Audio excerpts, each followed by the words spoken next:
खबर बलिया से है, जहां पहुंची सपा नेता स्वामी प्रसाद मौर्य ने कहा कि भगवा वेश में आतंकी भाषा बोले लोग आतंकवादी। उन्होंने कहा कि जो लोग भगवा वेश में आतंकवादी भाषा बोलते हैं उन्हें मैं आतंकवादी ही कहूंगा। स्वामी प्रसाद मौर्य ने कहा कि हिंदू महासभा की विचारधारा आजादी के पहले से ही दिराराज की है। उन्होंने कहा कि हिंदू महासभा की विचारधारा के चलते ही देश का विभाजन हुआ।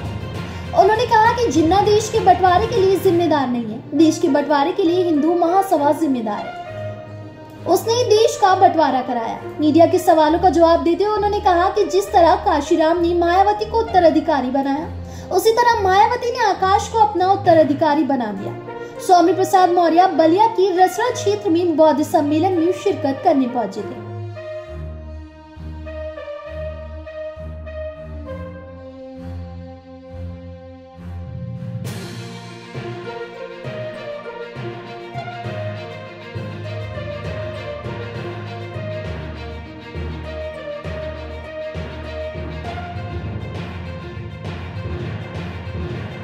किसी धर्म का नाम नहीं लिया, किसी वर्ग का विशेष का नाम नहीं लिया, ये शब्द आपका है। अभी आपने कहा कि 97% लोगों के ऊपर राज करना चाहते हैं 3%, तो 97% के ऊपर अपनी धार्मिक वृत्तियों को थोपने वाले वो कौन लोग हैं? वो 3% कौन लोग हैं? खोजिए, आप खोजिए से।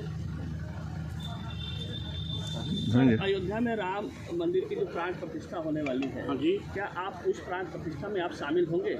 अयोध्या जाएंगे? वहाँ तो बुलाया जाएगा, जो जिसको बुलाया जा रहा जाएगा। आपको नहीं बुलाया है? आप आमंत्रण भिजवाइए तो विचार करेंगे। ये विचार करेंगे या जाएंगे सर? ना, अभी जो आमंत्रण आया हम कैसे नहीं जाएंगे। सर, एक तरह जिस तरह से मायावती जी ने जिस तरह से एक बड़ा फैसला लिया है और अपने भतीजों को उत्तराधिकारी घोषित किया है, हाँ, तो जो सक्रिय राजनीति से मायावती अपने आप को दूरी बना रही है, इसको कैसे देखते हैं आप? क्या वजह है मायावती को सक्रिय राजनीति से दूरी होने की? इसका उत्तर तो बेहतर हमारे ख्याल में सुश्री बहन मायावती दे पाएंगे। नहीं, आप काफ़ी करीब रहे हैं मायावती जी के, काफ़ी करीब रहे हैं था जी, लेकिन चूँकि बहन जी तो वही कर रही जो उनके साथ हुआ था। मानवर काशीराम जी ने उनको उत्तराधिकारी बनाया, तो उन्होंने आकाश जी को उत्तराधिकारी बना दिया, तो उसमें मैं कोई टिप्पणी नहीं करना चाहता। काशीराम जी ने अपने परिवार के सदस्य को नहीं बनाया था सर? परिवार सदस्य को नहीं बनाया था, लेकिन इन्होंने अपने परिवार के सदस्य को सही है, लेकिन फिर भी किया है जी। फिर भी चूंकि वो पार्टी की राष्ट्रीय अध्यक्ष हैं, वो क्या निर्णय लेती हैं क्या नहीं लेती हैं, उसमें मेरा निर्णय और मेरा सुझाव शामिल नहीं है। इसलिए जैसे आप वैसे मैं। बीजेपी और आरएसएस भारत को एक हिंदू राष्ट्र घोषित करने जा रही है, करने वाली है, और हिंदू राष्ट्र बनाने की बात कर रही है, इसको कैसे आप देख रहे हैं? देखिए, ये देश को बांटने का बीज बोया जा रहा है। आपको याद होगा 1922-23 में द्विराष्ट्र की अवधारणा हिंदू महासभा ने की थी। 1939 में वीर सावरकर जी हिंदू महासभा के राष्ट्रीय अध्यक्ष हो गए।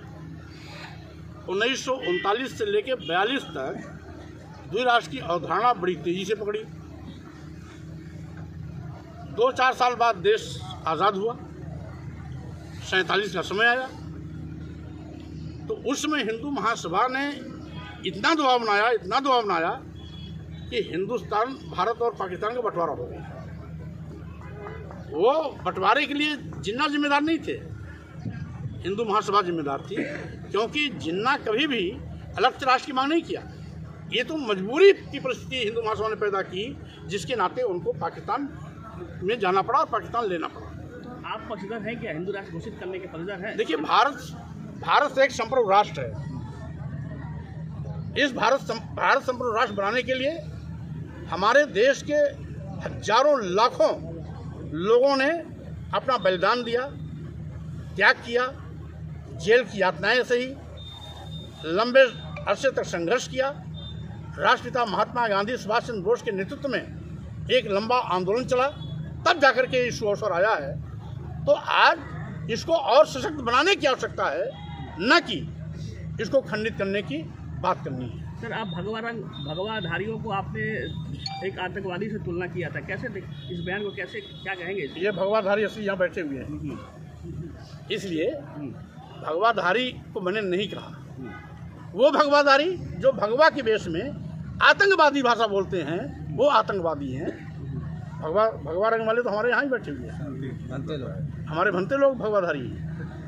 इसलिए भगवा का सम्मान है, लेकिन भगवा के बेस में जो आतंकवादी भाषा बोलते हैं है कौन वो लोग? जो स्वामी प्रसाद मौर्य का सर कलम करने की बात करते हैं, तो वो लोग हैं जो स्वामी प्रसाद मौर्य को गोली मारने की बात करते हैं, जो स्वामी प्रसाद मौर्य का सर कलम करने के लिए तलवार खरीद के हवा में लहराते हैं, जो स्वामी प्रसाद मौर्य की जीभ काटने की बात करते हैं, जो स्वामी प्रसाद मौर्य का हाथ और कान नाक काटने की बात करते हैं, जो स्वामी प्रसाद मौर्य के लिए 51 करोड़ रुपए देने की घोषणा करते हैं, ऐसे आतंकवादियों को हमने आतंकवादी कहा था, आज भी कह रहा हूँ।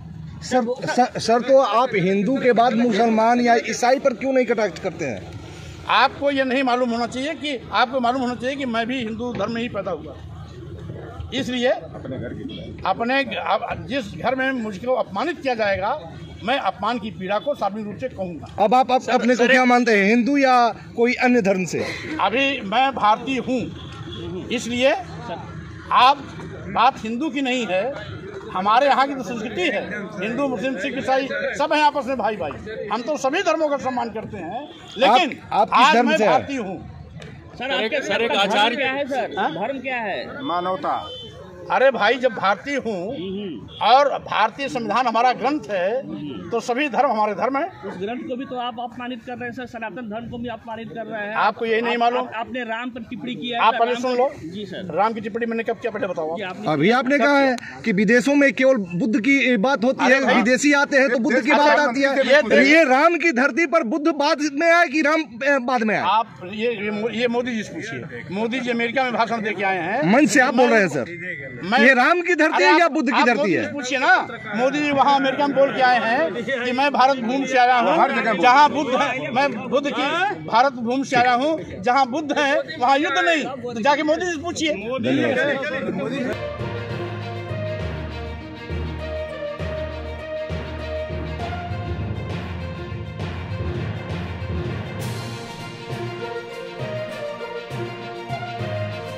फिलहाल इस खबर में बस इतना ही।